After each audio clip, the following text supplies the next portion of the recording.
Bonjour Imam, merci de m'accorder un peu de ton temps pour répondre à mes questions. En tant que combattant professionnel MMA, est-ce que tu pourrais commencer par nous détailler globalement ce que c'est, définir le MMA, parce que beaucoup de gens en ont entendu parler sans savoir forcément véritablement ce que c'est. Ouais, le MMA, c'est un art martial mixte en fait, qui regroupe plusieurs types d'arts martiaux de combat. Ça veut dire que vous pouvez avoir de la boxe, du kickboxing, du muay thai, de la boxe française, peu importe, avec qui regroupe la lutte et du sol, grappling, JJB par exemple, et lutte à livrer. Et en fait, ça permet d'être vraiment actif en fait en tant que combattant. En tant que c'est vraiment un sport qui se base sur tous les points, milieu, haut, bas en fait. Donc voilà, c'est D'accord. un mix. C'est en ça que c'est très complet. Et cette discipline, elle est organisée comment à l'échelle mondiale? Par des fédérations, des orgas, des ceintures, etc. Ouais, il y a à l'étranger en tout cas, il y a des fédérations de MMA. Il y a sinon c'est par ceinture que ça marche en fait. C'est des organisations qui montent leur propre show quoi. Et ils font appel à des combattants en fait. Ils font appel à des combattants. Après, les organisations comme l'organisation la plus connue qui est l'UFC, elle date quand même des années 2000 et maintenant elle est à une échelle mondiale quoi. Et eux, maintenant, c'est une grosse organisation qui engage des gens et qui mettent une ceinture en jeu en fait. Et bon après, ça dépend des combattants, mais faut faire pas mal de combats quand même pour arriver jusqu'à la ceinture. Et la ceinture, c'est the titre quoi, le titre suprême.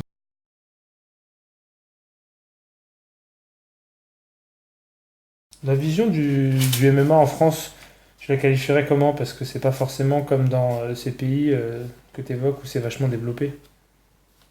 Voilà, moi, ma vision du MMA en France, c'est que la France, pour moi, elle gâche une opportunité. Franchement, c'est que c'est un sport, le sport qui évolue pour moi le plus au moment, c'est le MMA.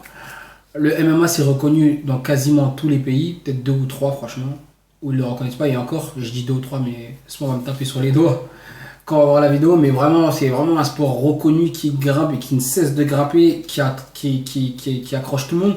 Comme j'ai vu dans une vidéo, vous allez dans un centre commercial, il y a un match de foot, tout le monde ne va pas le regarder. Il y a un match de basket, tout le monde ne va pas le regarder. Mais voilà, il y a du MMA. Peu importe, on va regarder parce que cet aspect combat, cet aspect libre, cet aspect, il enchante tout le monde, quoi. Donc vraiment, en France, c'est pas légalisé, mais c'est vraiment dommage parce que c'est ce qui fuse en ce moment. Et qu'est-ce qui bloque à ton avis? C'est la mentalité? C'est Ouais. question d'argent? C'est quoi? Non, Qu'est-ce qui bloque? en France, je pense qu'en France, on est un peu limité en fait, des fois. On se limite un peu. C'est parce que le MMA, ce qui gêne en fait, c'est les frappes au sol. Les frappes au sol, mais bien que ça soit un sport vraiment réglementé, c'est vrai qu'avant les MMA c'était pas trop réglementé, mais maintenant vraiment il y a des coups qui sont interdits, il y a des catégories de poids, c'est contrôlé antidopage, vraiment c'est strict, les combattants sont suivis. Donc vraiment maintenant c'est un sport comme tout quoi. Et en France, je sais pas, ils sont limités, je sais pas pourquoi ils sont limités.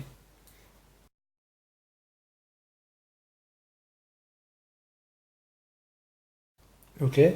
Donc toi, dans ce contexte donc un peu compliqué justement en France, comment tu as pu développer, en arriver là où tu es? C'est quoi les leviers pour être aujourd'hui en France un combattant professionnel MMA?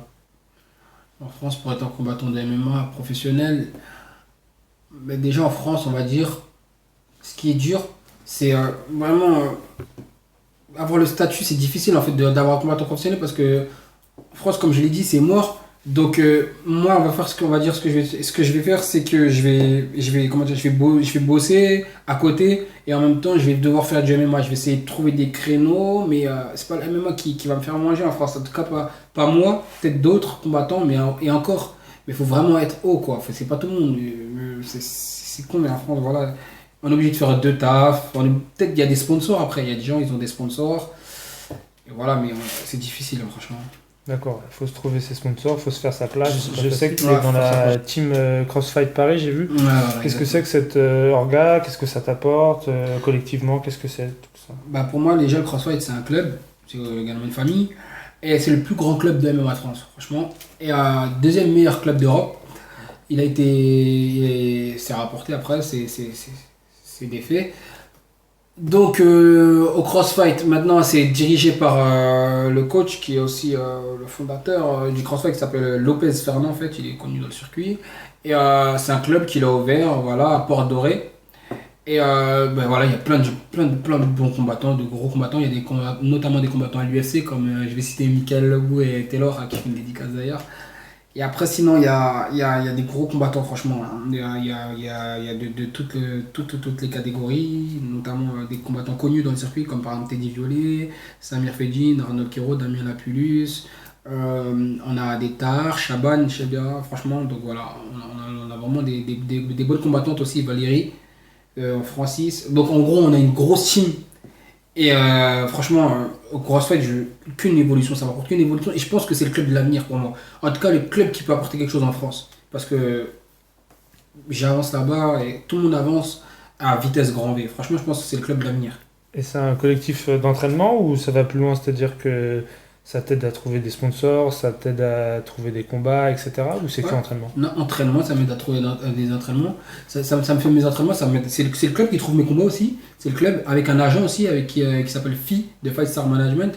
Ils travaillent avec un agent, ils travaillent avec un personnel aussi au niveau conditions physiques. Il y a des professeurs d'anglais pour nous aider à parler à l'étranger.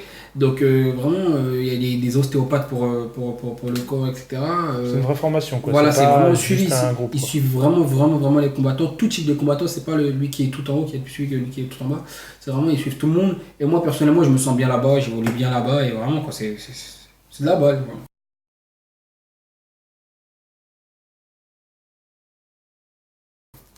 Ok, et avant d'en arriver là, il y a dû peut-être avoir des échelons à franchir. Toi, comment ça t'est venu, cette envie de faire du MMA? Est-ce que t'es passé par d'autres sports de combat avant d'arriver là? Ouais, moi, je suis passé par la boxe anglaise, en fait. Je fais de la boxe anglaise. J'en ai fait à côté de chez moi, là, il est en cours, à la Team Farougueux. Et vraiment, je suis passé par là. Bon, la boxe, j'ai vraiment, vraiment, vraiment aimé, franchement. Mais quand j'ai vu le MMA, j'ai dit non, ça c'est un truc de fou en fait. Parce que moi, à la base, on va dire, entre guillemets, quand j'ai fait de la boxe, un jour, je suis parti dans une salle de MMA. Et je me suis dit, vas-y, quoi. On m'a dit, il y a des gens, ils sont pas mal dans ce sport, ils sont libres, vraiment. Moi, j'étais un mec qui est dans le quartier, déjà, j'aimais beaucoup un Mhm. peu, tu vois. Faire des corps à corps avec les gens, lutte, tout ça, nanana. Comme tout le monde, quoi. Comme Donc tous t'es les allé mecs voir, qui quoi, habitent dans le quartier, voilà, je suis par allé voir. curiosité, ouais. Voilà. Je me suis dit après, tu vois, je me suis trouvé dans les petits clichés, genre, ouais, le petit mec là-bas, il peut rien me faire, lui, c'est impossible. Tu vois, on a fait un petit combat.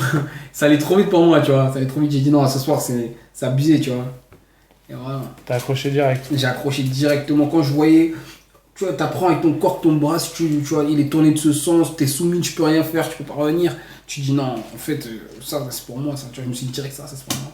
À cette époque-là, t'avais aussi t'avais d'autres projets, peut-être. Je sais que tu faisais une web-série. Ouais, tu marches super bien d'ailleurs. Euh, Est-ce que tu penses que c'était juste un délire jeunesse ou tu vas peut-être revenir un jour à la comédie et ça fait partie des vrais projets pour toi? Ah ouais, ce qui s'est passé, moi, c'est quoi? C'est que j'étais dans une série déjà qui s'appelle Story de ouf, qui a vraiment marché sur le net, hein, qui a dépassé le million de vues, on sortait des épisodes, etc. Elle marchait vraiment bien la série. Mais voilà, on était jeunes, on aimait bien, mais c'est Story de ouf, ce qui s'avère, c'est qu'elle prenait beaucoup de temps, hein. Toutes les vacances, on tournait, tous les soirs après, par exemple, des fois à l'école, on rentrait, on devait tourner, comment ça s'appelle, tous les week-ends, on devait tourner, on était avec une production en fait, qui s'appelle Mhm. Ghost Management aussi, bah, on tournait avec eux. Ça veut dire que voilà, ils nous filmaient, après on se filmait nous-mêmes, etc. Et ça a pris du temps, ça prenait trop de temps et ça me payait pas, j'étais jeune. Je me suis dit, bon, au bout d'un moment, il faut que je m'amuse. Quand les gens ils sortaient, moi je pouvais pas, tout ça avec mes potes, je me suis dit, vas-y. Il y avait trop de contraintes, quoi. Ouais, voilà, il y a trop de C'était des contraintes. horaires de pro, mais sans salaire, quoi. Voilà, sans rien.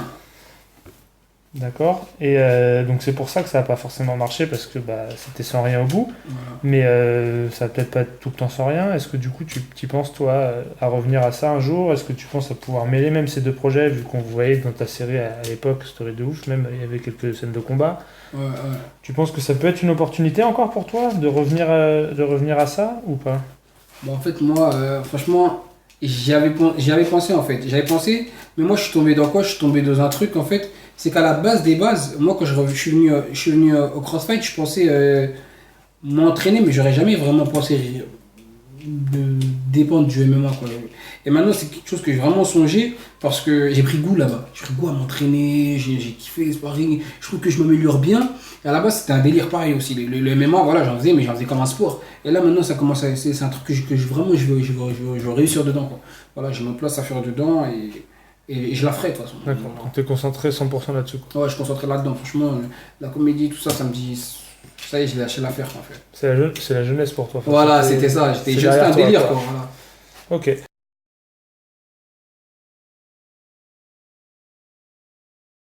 Vu comme aujourd'hui ça se développe vachement, les vidéos sur internet, les buzz, on a l'impression qu'ils se font encore plus facilement qu'il y a quelques années. T'as pas l'impression d'être arrivé un peu dans ce milieu-là 3-4 ans trop tôt et tu te dis pas qu'aujourd'hui ça pourrait être boosté encore plus? C'est vrai que la série, nous déjà à l'époque, elle avait pas mal de vues, comme je l'ai dit, hein. Donc ouais, quand je vois les Viners, tout ça, et il y en a pas mal que je connais. Quand je vois maintenant ce qu'ils sont devenus, moi je suis la génération 94, j'ai 21, je les ai eu cette année. Ça veut dire qu'il y en a plein, je trouve, c'est les 96, tout ça. Ça veut dire qu'il y en a, ils nous regardaient en fait quand nous on faisait notre vidéo. On faisait nos vidéos. C'est-à-dire maintenant quand je vois ils sont au bon moment, les gens sont à fond sur. Il n'y avait pas les applications comme Instagram, tout ça forcément qu'on faisait. Ça veut dire que maintenant c'est des trucs qui sont suivis. On se serait lancé, je pense on aurait tout éclaté, hein. En plus, même là, il y a des gens qui me disent refais, mais voilà, moi je suis MMA maintenant, je suis un mec du MMA, quoi. Voilà, j'ai choisi, quoi, pour faire des choix et j'ai fait mon choix. Justement, quand tu parles de l'emploi du temps compliqué encore aujourd'hui, c'est dommage parce que si tu avais des meilleurs financements et que tu avais de quoi avoir une vie professionnelle avec des horaires à la fois cadrés mais plus tenables, quoi, sans être obligé de faire des jobs à côté, tu pourrais mener deux projets de front. Grave. Franchement, France, c'est dommage qu'ils soutiennent pas, je vous jure, hein. Les pays, quand vous allez dans d'autres pays, vous allez en Écosse par exemple, vous voyez qu'ils soutiennent leurs combattants, en Angleterre, vous voyez qu'ils soutiennent leurs combattants, vous allez en Irlande, vous voyez qu'ils soutiennent leurs combattants. Moi, pour ma part, je suis allé en Écosse pour le moment. Et quand vous voyez comment même ils soutiennent, quand vous regardez les autres combattants, vous vous dites c'est dommage qu'on est dans un pays limité. C'est dommage qu'on est dans un pays où les gens ils ont une mentalité un peu trop. Voilà, ils freinent énormément, ils freinent le pays, ils nous freinent nous, quoi. Parce que les gens, tous les autres pays, tout le monde il avance. C'est nous, le pays il reste derrière. Mais ça va arriver bientôt, je vous jure, ça va arriver. Je pense que ça peut se débloquer. Ça va se débloquer, c'est obligatoire, c'est obligatoire. Parce que nous, les combattants français, on va faire le travail. Et au bout d'un moment, on aura la reconnaissance qu'on doit avoir. Ça, c'est sûr. On va leur montrer. On va porter la France tellement haut que la ça France va va suivre dire c'est après. mort. Voilà. Ils nous ont portés, on est obligé de les suivre maintenant.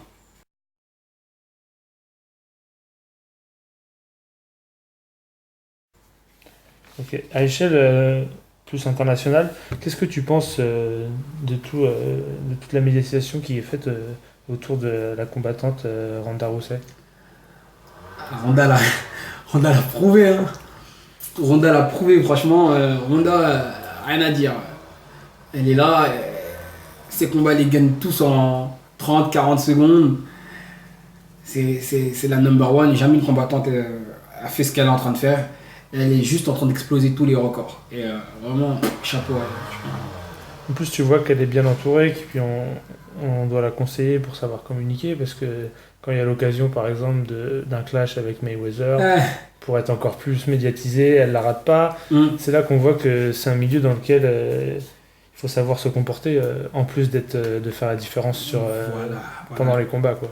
Voilà. Et même, il y a deux combats, hein. Il y a l'extérieur et l'intérieur.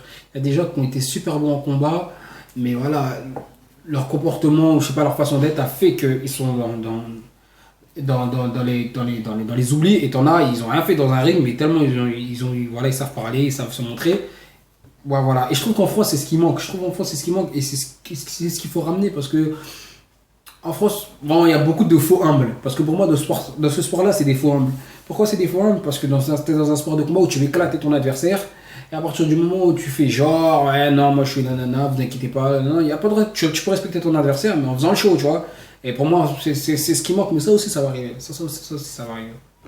En parlant de ce qui va arriver, toi, sportivement, c'est quoi les échéances à venir pour toi, les gros combats? Et puis même à une plus large échelle, qu'est-ce qui nous attend dans les semaines et mois à venir?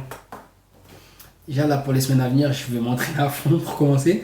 Ensuite, j'avais combattu dans une organisation qui s'appelait le Art of Combat, qui m'avait dit justement, éventuellement, peut-être normalement, je devrais combattre normalement pour le titre en fait de cette organisation. Je dois en savoir plus en fait. J'ai un agent qui me décode des combats, qui doit me dire qu'est-ce qu'il en est. Et normalement, cette année, je pense qu'il y a, il y a des choses à prendre en France en fait. Il y a des choses à prendre en France. Il y a des organisations françaises. Il y a des choses à prendre en France. Je pense que je vais tout prendre. Je vais tout prendre même d'ailleurs. Et une fois que je vais tout prendre, là, je vais me lancer vraiment à l'étranger. Mais cette année, je prends tout ce qu'il y a à prendre en France. Comme ça y est, il y a des endroits où il y a des moments où on doit passer par certains endroits. Moi, je vais prendre ce qu'il y a à prendre. Et après, ça va être fini. Je vais me lancer à l'étranger et je vais tout prendre à l'étranger. Pareil. Là, tu es dans l'idée du coup de t'imposer dans le milieu proche national, d'abord, de te National. développer là-dessus. Et après, ça t'ouvre les portes sur l'international. Voilà, un nettoyage. C'est juste un nettoyage en fait. Comme quand tu formates ton disque dur et qu'il nettoie là, il y a une pourcentage, je l'ai parti, ça y est. Commencer par tout ce qu'il y a à prendre ici, France, après on va aller à l'international et on va aller prendre la ceinture à Demetrius. Ok, bah écoute, merci de m'avoir accordé un peu de temps. Ouais, merci à toi. Finalement, est-ce qu'on peut le dire maintenant que ta vie c'est une story de ouf? Maintenant on peut le dire, c'est une story de malade même.